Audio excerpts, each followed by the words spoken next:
ना मिल जाएं।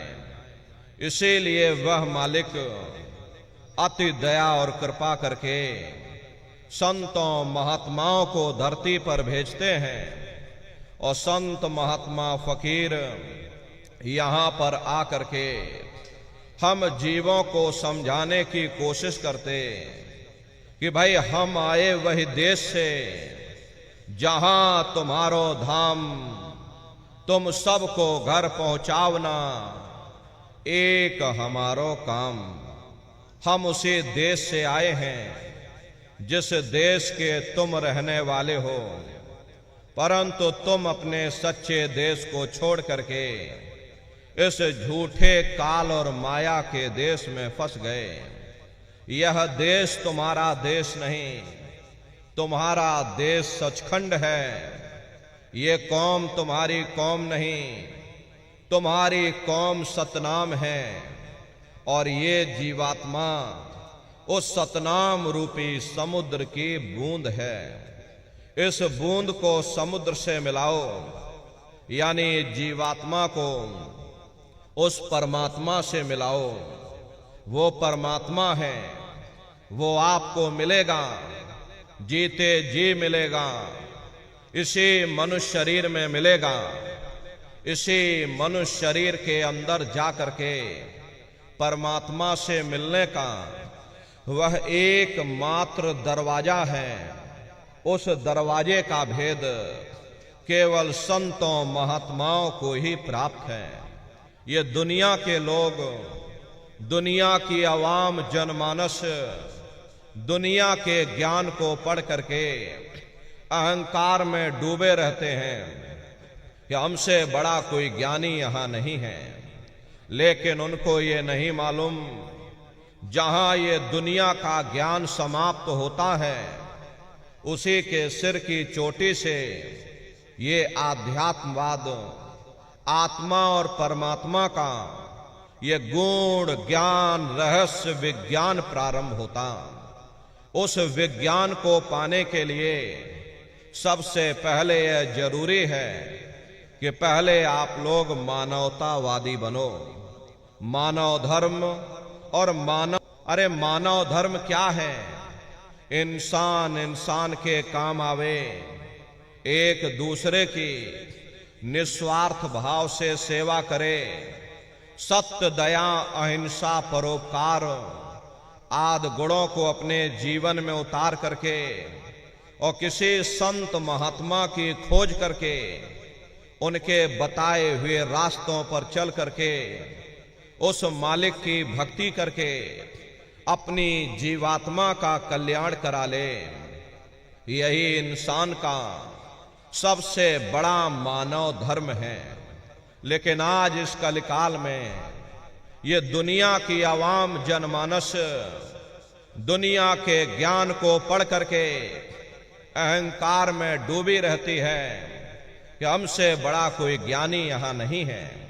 लेकिन उनको ये नहीं मालूम, जहां ये दुनिया का ज्ञान समाप्त होता है, उसी के सिर की चोटी से ये आध्यात्मवाद, आत्मा और परमात्मा का ये ज्ञान, ये रहस्य विज्ञान प्रारंभ होता। उस विज्ञान को पाने के लिए सबसे पहले ये जरूरी है कि पहले आप लोग मानवतावादी बनो, मानव धर्म और मानव कर्म को अपनाओ। प्रेमी भाई बहनों, मानव धर्म क्या है? इंसान इंसान के काम आवे, एक दूसरे की निस्वार्थ भाव से सेवा करे, सत्य, दया, अहिंसा, परोपकार आदि गुणों को अपने जीवन में उतार करके और किसी संत महात्मा की खोज करके उनके बताए हुए रास्तों पर चल करके उस मालिक की भक्ति करके अपनी जीवात्मा का कल्याण करा ले। यही इंसान का सबसे बड़ा मानव धर्म है। लेकिन आज इस कलिकाल में ये आवाम जनमानस इंद्रियों के भोग और वासनाओं में, शराबों और कबाबों में, मांस और मदिरा में सुख ढूंढने की कोशिश कर रही। ये चरित्र पतन जैसे कार्यों को अपना करके ये आवाम जनमानस कैसे सुखी हो सकती? पहले अपने चरित्र जैसे धन को इकट्ठा करो, क्योंकि चरित्र ही सब कुछ है। चरित्र ही मानव धर्म की पूंजी है। ये दुनिया भर के रगड़े झगड़े, पिता पुत्र में लड़ाई, आदमी औरत में लड़ाई, घर परिवार में लड़ाई, समाज में लड़ाई, जातियों में लड़ाई, मुल्क में लड़ाई, हरे नर नारियों, ये इंसानों का काम नहीं है, ये हैवानों का काम है। इसलिए पहले आप इंसान बनो, चरित्रवान बनो, महात्माओं के समीप आओ। वे जो दया का प्रसाद दें, उसे खुशी खुशी लेकर के अपने निज घर को जाओ, जहां न फिर जन्मना है और ना ही फिर मरना है।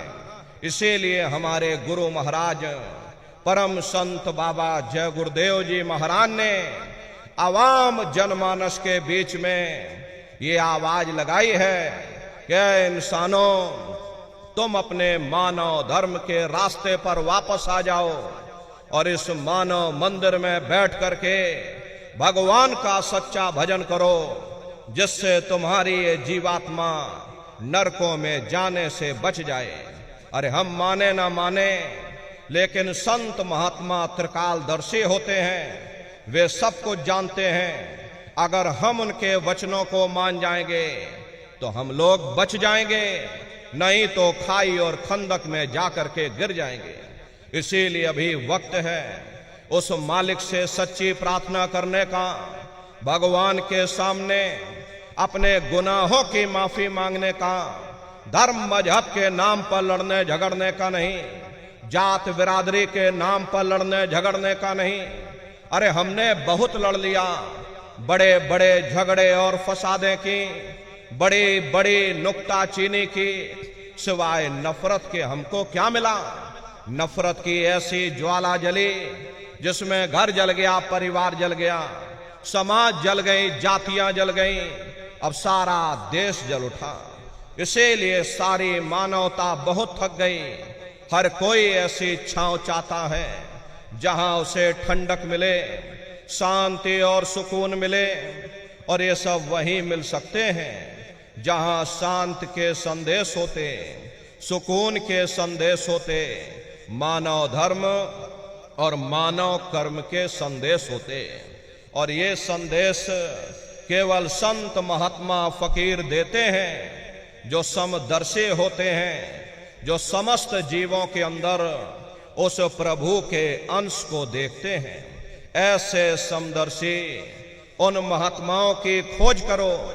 ये मत देखना कि महात्मा किस जाति के हैं, महात्मा किस बिरादरी के हैं। अरे जातियां कर्म के अनुसार बनाई गई, जन्म के अनुसार नहीं।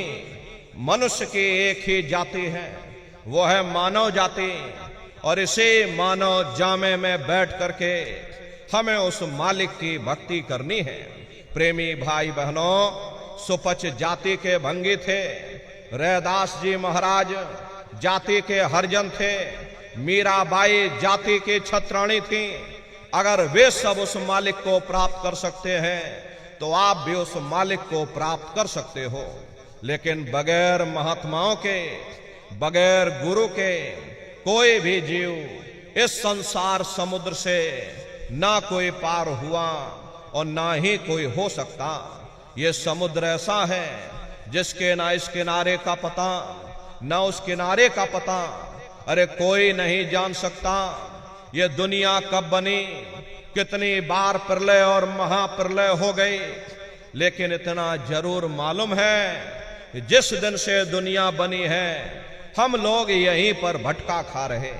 अगर इधर से हवा चली, नैया हमारी उधर चली गई, और कहीं उधर से हवा चल गई, हमारी नैया डगमगाते हुए इधर चली गई। न जाने कितने युग और कल्प बीत गए, लेकिन हमारी ये जीवन की नैया आज तक इस भवसागर से किनारे नहीं लगी। इसलिए नन्नारियों, सौभाग्य से वक्त का इतना बड़ा वरदान आपको मिला, ये मानव तन आपको मिल गया। न जाने किस महात्मा की दया हो गई, न जाने कौन से जन्म जन्मांतरों के शुभ पुण्य कर्मोदय हो गए। जो आपको ये मनुष्य शरीर मिल गया, अरे अब की बार ये मौका मिल गया है, मिली नरदेह यह तुमको, और बनाओ काज कुछ अपना, पचो मत या इस जग में, जानियो रैन का सपना।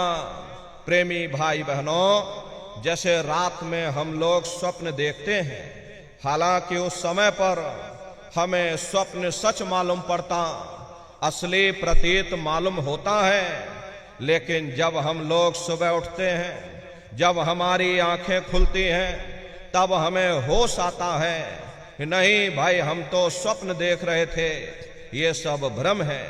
ठीक उसी प्रकार से ये दुनिया भी 10, 20, 100 साल का स्वप्न है। अब आप कहोगे हम जाग रहे, परंतु प्रेमी भाई बहनों, ऐसा हरगिज नहीं है। जिस दिन मौत का वक्त आएगा, अरे हम लोग रोएंगे, हाय हाय करके चिल्लाएंगे कि हाय, हमने सारी जिंदगी यूं ही स्वप्न में गुजार दी, जागने का समय तो अभी आया था, जो कुछ करना था अभी करना था। लेकिन प्रेमी भाई बहनों, अब पछताए होत क्या, जब चिड़िया चुग गई खेत। महात्मा प्रेम से जीवों को समझाते हैं कि भाई देह और गृह सब झूठा, और भरम में काहे को खपना। ये घर बार हमारा अपना नहीं, हरे पराया देश है, ये सराय खाना है, ये मुसाफिर खाना है, ये शरीर भी तुम्हारा अपना नहीं, ये भी काल का पिंजरा है, किराए का मकान है, अरे पराया मकान है। किसी को 40-50 साल के लिए मिला, तो किसी को 80, 90, 100 साल के लिए मिल गया। जितने जितने श्वास उस मालिक ने बख्शे हैं, उसे भुगतने के बाद में हमें शरीर को यहीं छोड़ जाना। श्वास दुधारा नित्य ही जारी, एक दिन खाली चाम। प्रेमी भाई बहनों, एक तालाब पानी से चाहे कितना भी क्यों ना भरा हो, आप एक छोटी सी नाली काट कर खोल दीजिए, तालाब में छोटा सा छेद कर दीजिए, तो सारा पानी ही तालाब से बाहर निकल जाएगा। ठीक उसी प्रकार से तुम्हारा ये शरीर भी श्वासों का भंडार है, और जब तक श्वासों का भंडार जारी है, हम दुनिया के काम काज में फंसे हुए, दुनिया के कारोबार में हम आप उलझे हुए। लेकिन जिस वक्त ये श्वासों का भंडार खाली होगा, अरे टेलीफोन खड़क जाएंगे, तार पहुंच जाएंगे, संदेश पहुंच जाएंगे, सब रिश्ते नातेदार, सब कुटुंब परिवार वाले, सब अड़ोस पड़ोस वाले मिनटों सेकंडों में इकट्ठा हो जाएंगे। प्रेमी भाई बहनों, जिस शरीर से तुम इतना प्रेम किया करते थे, साबुन से मल मल करके नहाते थे, उसे कोई एक रात भी घर में रखने को तैयार नहीं होता। कंधों पर लटका करके शमशान भूमि पर छोड़ करके आ जाते। हिंदू लोग तिनका तोड़ाते, जैसे तिनका टूट गया, तेरा मेरा रिश्ता नाता टूट गया।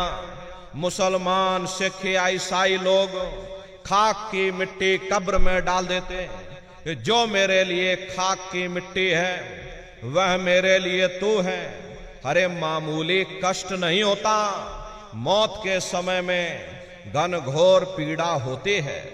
जनमत मरत दुसह दुख हुई। सहजो बाई ने बयान किया कि सहजो मौत आइया, अंग अंग दिया तोड़, और हिया जरे छाती फटे, उठे पीर घनघोर। गुरु महाराज सत्संग में फरमाते थे कि जैसे 1,00,000 बिच्छू एक साथ मिल करके हमारे शरीर पर डंक मारे, उससे भी लाखों करोड़ों गुना ज्यादा मौत के समय में दर्द होता है। प्रेमी भाई बहनों, जब मृत्यु आती है तो किस तरह से प्राण निकलते हैं, प्राणों के निकलने की क्या प्रक्रिया होती है, पहले उसे आप अच्छी तरह से समझ लीजिए। सिमटत भास श्वास उठ जावे, और प्राण पति जम सिमट समावे, उस समय हमारी ये श्वासें रुक जाती, शरीर की चेतना पीछे सिमटने लगती है। तो सबसे पहले गुदा चक्र टूटता है, क्योंकि गुदा चक्र में पृथ्वी का वास होता है। गुदा चक्र टूट करके ऊपर इंद्रिय चक्र में समा जाता। इंद्रिय चक्र में जल का वास होता, यानी जल ने पृथ्वी को घोल दिया। फिर जब इंद्रिय चक्र टूटेगा तो ऊपर नाभि चक्र में समा जाएगा। ये नाभि चक्र में अग्नि का वास होता, यानी अग्नि ने फिर जल को सुखा दिया। ये नीचे से सिमटाव होता है, नीचे से ऊपर की ओर सिमटाव होता। पैरों के तलवे से लेकर के ये सिर की चोटी तक सिमटाव होता है। फिर जब ये नाभि चक्र टूटेगा तो ऊपर हृदय चक्र में समा जाएगा। हृदय चक्र में वायु का वास होता, यानी वायु ने अग्नि को अपने में समाहित कर लिया और इस तरह से वायु ऊपर आकाश में उड़ गई। ये आंखों की पुतलियां ऊपर पलट जाती हैं कि भाई जब यह कर्म कलाय उपजावे और बुद्धि सुरत की आन दबावे, जब यह जीवात्मा पांचों तत्वों को लांग करके जल पृथ्वी अग्नि वायु आकाश पांचों तत्वों को लांग करके ऊपर आती है तो काल दाढ़ में आन दवानी और जब ढर के नैनन से पानी। जब काल अपनी दाढ़ में दबाता है उस समय नेत्रों से पानी निकलता, इंद्रियां टूट टूट करके चकनाचूर हो जाती। सब रिश्ते नातेदार खड़े रह जाएंगे, भाई बंधु सब देखते रह जाएंगे। लगे टकटकी दिखे न भाई, वाही समय को करे सहाई। उस समय मरने वाला टकटकी लगाकर देखता। इन प्रेमी भाई बहनों, सब नात रिश्तेदार खड़े रह जाते हैं, भाई बंधु सब देखते रह जाते हैं, डॉक्टर वैद्य हकीम सब आपको घेरे रह जाते, लेकिन उस समय आपको कोई बचा नहीं पाता। जम के दूत घेर चौफेरा, निक्स प्राण छोड़ के डेरा। यमदूत आते हैं, प्राणों की डोरी को तोड़ देते हैं और जीवात्मा को खींच करके इस शरीर से बाहर कर दिया जाता। जैसे ही जीवात्मा शरीर से अलग हुई, ये शरीर हमारा मिट्टी हो जाता। अरे इस मिट्टी को ले जा करके तुम शमशान भूमि पर जला। हाड़ जले जैसे लाकड़ी, केस जले जैसे घास, कंचन जैसी काया ढह गई और कोई ना आवे पास। ये कहानी हमारी आपकी यही समाप्त हो गई। ये जात बिरादरी के रगड़े झगड़े, ये नाम, ये रुतबा, ये शानो शौकत, ये पद और प्रतिष्ठा, प्रधानी और ये कलेक्टरी, ये सब तुम्हारी यही समाप्त हो गई। लेकिन उधर देखो क्या होता, तुम्हारी जीवात्मा को ले जा करके ऊपर धर्मराज की कचहरी में पेश कर दिया जाएगा।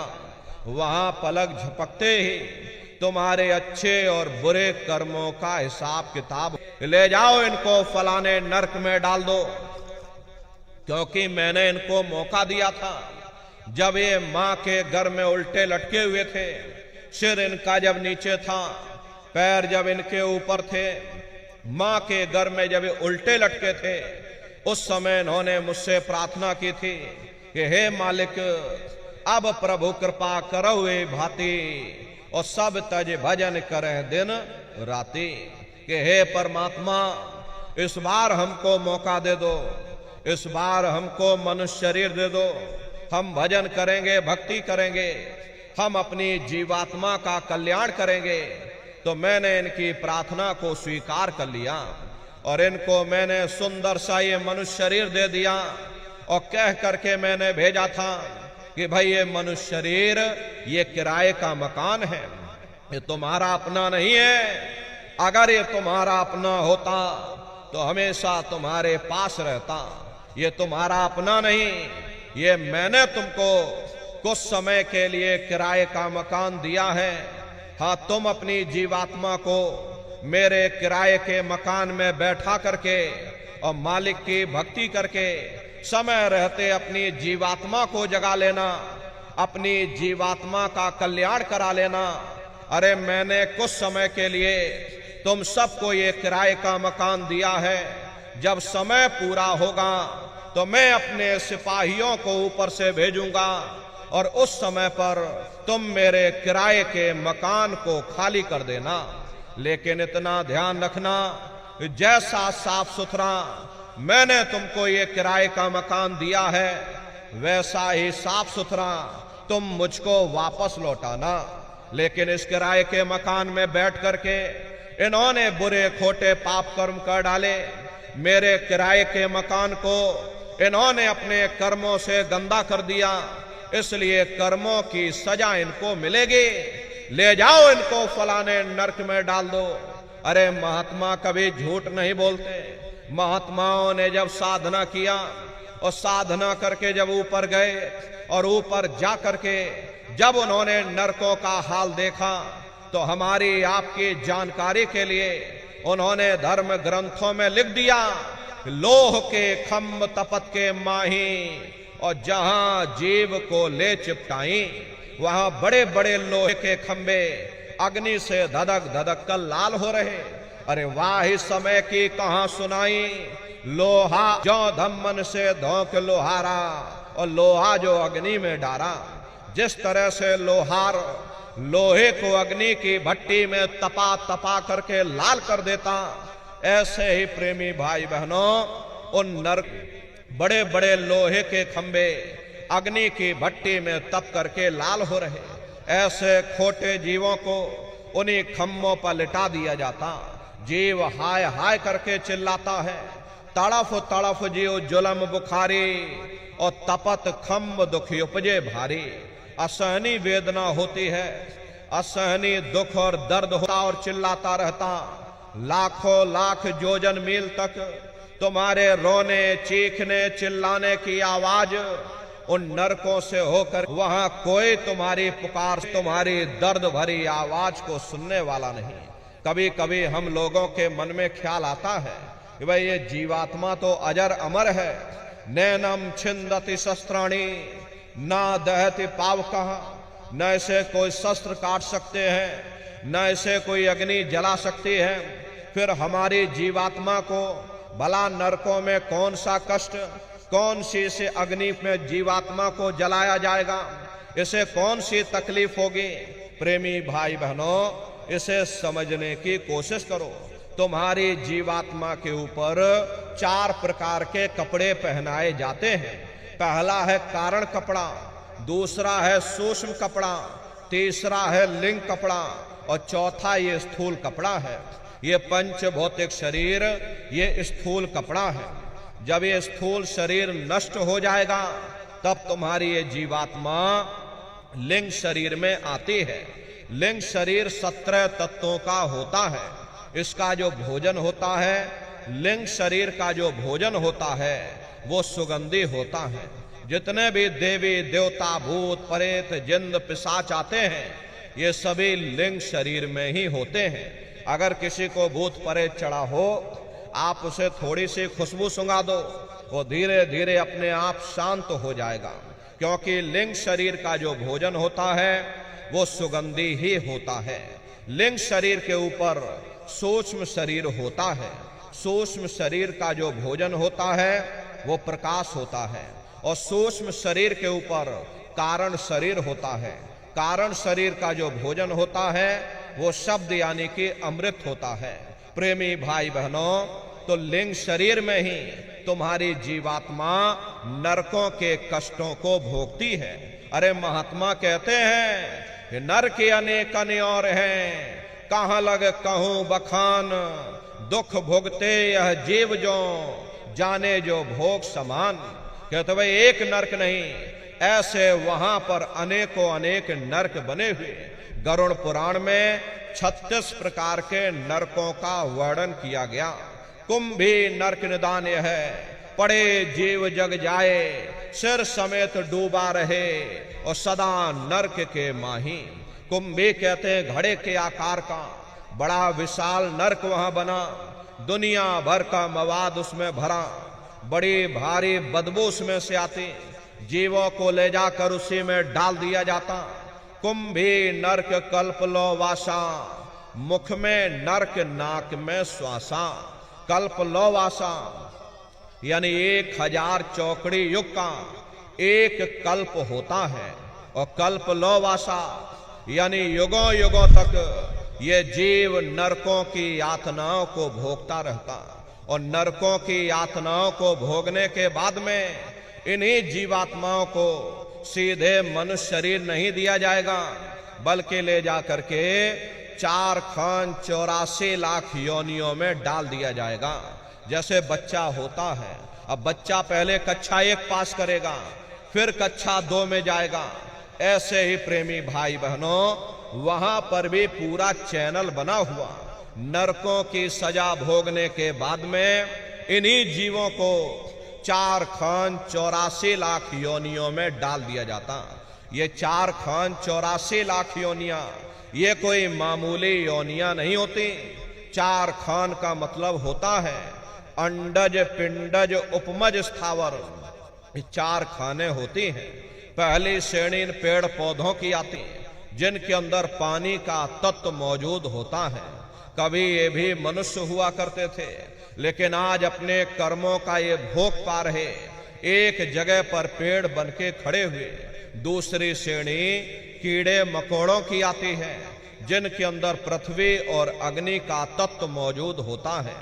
तीसरी श्रेणी पंछियों की आती, चौथी चौपाए जानवरों की आती, और 5वीं स्वयं मानव की आती है, जिसके अंदर 5 तत्व जल, पृथ्वी, अग्नि, वायु, आकाश 5 तत्व मौजूद होते। प्रेमी भाई बहनों, ये 4 खाने हैं, इनकी अलग अलग कुल 84 लाख योनियां होती हैं। अब आप पेड़ पौधों को देखिए तो आम का पेड़ है, नीम का पेड़ अलग है, यूकेलिप्टस का पेड़ अलग है, पीपल का पेड़ अलग है। ऐसे ही अलग अलग प्रजातियों के कीड़े मकोड़े, अलग अलग प्रजातियों के पशु पंछी, कुल मिलाकर 84 लाख योनियां हैं। हम दुनिया के जीव नरकों की सजा भोगने की योनियों में डाल दिए जाते। अरे मामूली कष्ट नहीं होता, हमको आपको गर्मी लग गई तो हम लोग छाया, कभी पेड़ पौधों की योनि में लोगों को अपने अपने कर्मानुसार पशु और पंछियों की योनि में डाल दिया जाता। प्रेमी भाई बहन, 84 लाख योनियों की सबसे जो आखिरी योनि होती है वो गाय और बैल की योनि होती है। गाय स्त्री का रूप लेती है और बैल पुरुष का रूप लेते हैं। ये 84 लाख योनियों की सबसे आखिरी योनि यानी कि अंतिम पायदान होता है। उसके बाद तब जाकर के हम लोगों को दोबारा फिर से मनुष्य शरीर प्राप्त होता। इसीलिए कहा गया है कि बड़े भाग्य मानुष तन पाया और कोट जन्म जब भटका खाया। कोटान कोट जन्म जन्मांतरों तक अलग अलग योनियों में भटकने के बाद में तब बड़े सौभाग्य से तुम लोगों को ये मनुष्य शरीर प्राप्त हुआ है। लेकिन बड़े अफसोस की बात है, जैसे किसी को हीरा मिल गया, उसे हीरे की परख नहीं, उसने हीरे को ले जाकर गधे के गले में बांध दिया। ठीक उसी प्रकार से ये मनुष्य शरीर उत्तम से उत्तम है, लेकिन इंसान इसकी कद्र नहीं करता। खाने पीने ऐशो इशरत में अपने कीमती समय को और श्वासों की पूंजी को बर्बाद कर देता। अरे रात गवायो सोए के, दिवस गवायो खाए, हीरा जन्म अमोल था, कौड़ी बदले जाए। भगवान राम ने कहा कि बड़े भाग्य मानुष तन पाया, सुर दुर्लभ सदग्रंथ ही गाया। सुर कहते हैं देवताओं को, बड़े से बड़े देवी और देवता भी इस मनुष्य शरीर को पाने के लिए तरसते हैं, क्योंकि इसी मनुष्य रूपी मंदिर में बैठ करके हम आप उस परमात्मा की भक्ति कर सकते। इसीलिए संतों महात्माओं ने इस पंच भौतिक शरीर को सच्चा हरि मंदिर कहकर याद किया कि हरि मंदिर ये शरीर है, ज्ञान रतन प्रकट होए, ये असली हरि मंदिर है। जब भी वो परमात्मा मिलेगा इसे हरि मंदिर के अंदर मिलेगा। इसे पंच भौतिक शरीर को ईसा मसीह साहब ने टेम्पल ऑफ लिविंग गॉड यानी जिंदा ईश्वर का मंदिर कहा। इसे पंच भौतिक शरीर को गुरु नानक साहब ने नर नारायणी देह कहकर याद किया। ये वो देह है जिसमें नारायण स्वयं विराजमान है। अरे वो नारायण जब भी मिलेंगे तुम्हें तुम्हारे अंदर मिलेंगे। यही कबीर साहब ने लिखा कि जो तेल है जो चकमक में आग, और तेरा साईं तुझ में, और जाग सके तो जाग। जैसे तिल में तेल होता है, पत्थर में अग्नि होती है, ठीक उसी तरह से वो मालिक हर एक के घट घट में, हर एक के वजूद के अंदर बैठा हुआ। यही महात्माओं ने कहा कि कस्तूरी कुंडल बसे और मृग धूड़े बन माही, ऐसे घट घट राम है दुनिया देखे नाही। जिस तरह से हिरन कस्तूरी की खुशबू को बाहर जंगलों में ढूंढता फिरता, हालांकि वो खुशबू उसके नाभि से होकर के आती है, वही हाल हम दुनिया के जीव भी उस परमात्मा की खोज बाहर इस जड़ संसार में कर रहे।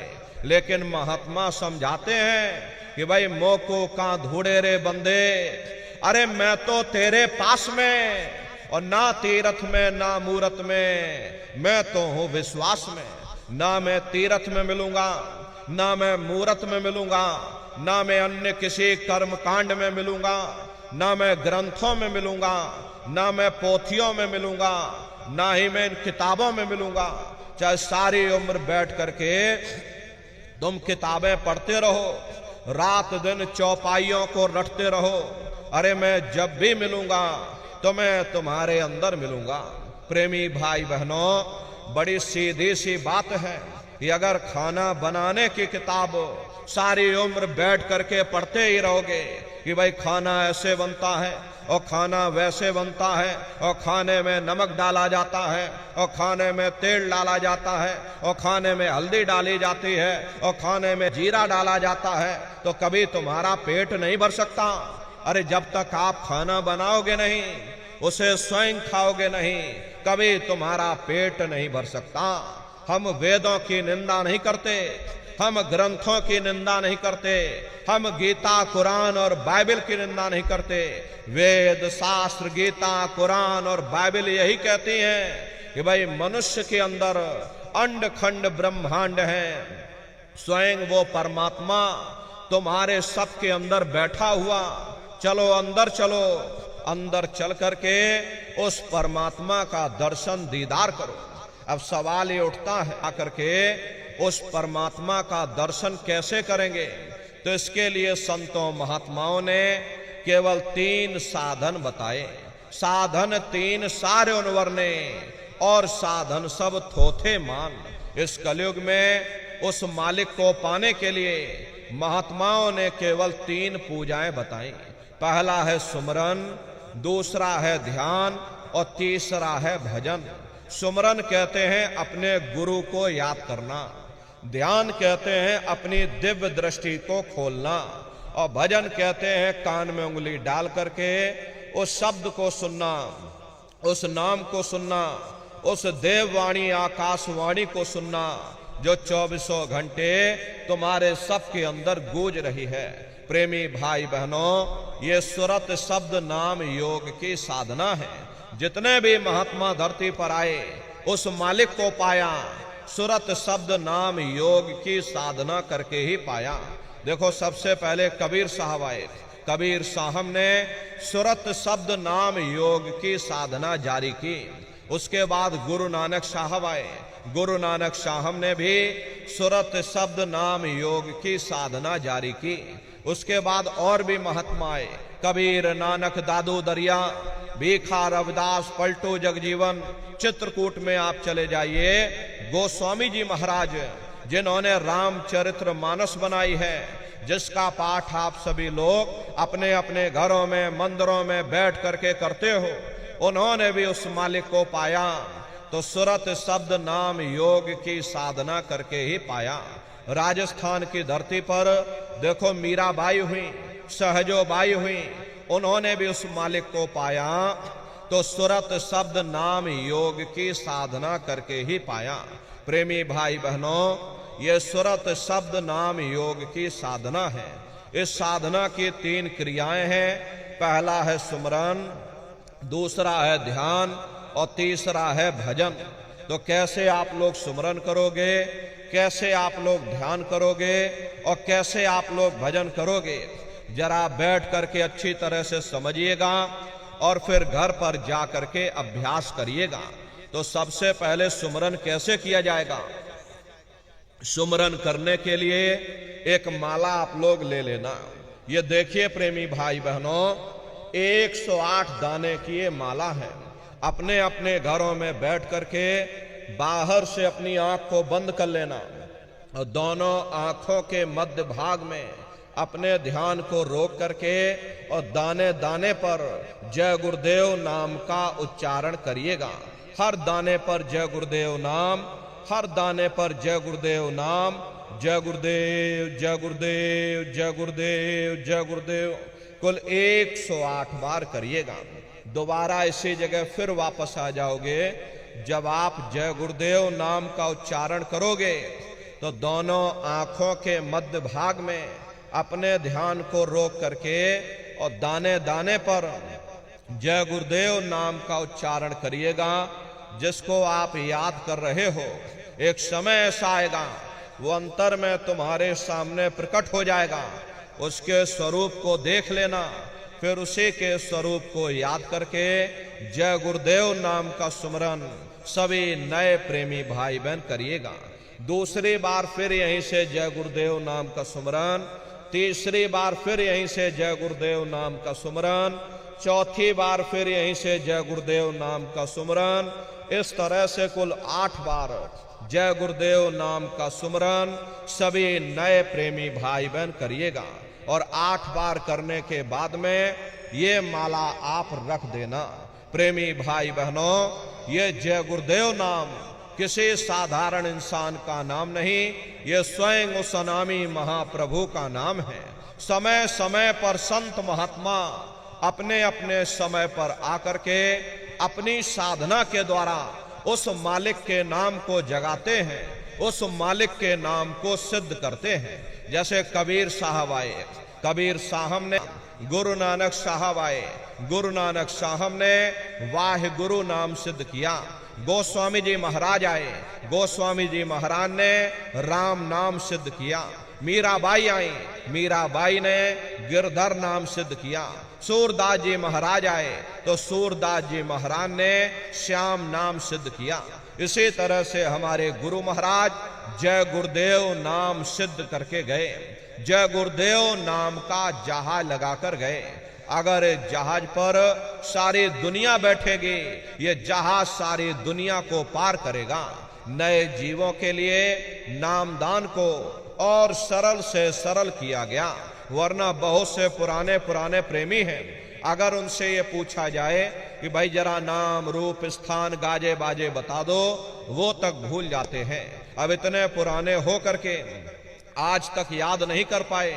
इसीलिए नए जीवों के लिए नामदान को और सरल से सरल किया गया। बहुत से गांव के बूढ़े बुजुर्ग हैं, बच्चे बच्चियां हैं, अरे आसानी से आप लोग समझ जाओ, सुमरन ध्यान भजन कर सको। इसीलिए इस रास्ते को और सरल से सरल किया गया है। एक साध है सब सद है और सब साध है सब जाए। पहले अपने गुरु की उंगली पकड़ लो, क्योंकि गुरु तुम्हारा सच्चा रहबर है। गुरु बिन भव निज तरह न कोई, बगैर गुरु के तुम्हारी ये जीवात्मा इस भवसागर से पार नहीं जा सकती। गुरु गोविंद दो खड़े ताके लागू पाई, और बलिहारी गुरु आपने जिन गोविंद दियो बताई। महिमा उन्हीं की है जिन्होंने उस गोविंद को लखा दिया। इस संसार में हमारे 3 तरह के गुरु होते हैं। पहले गुरु हमारे माता पिता होते, जो हमें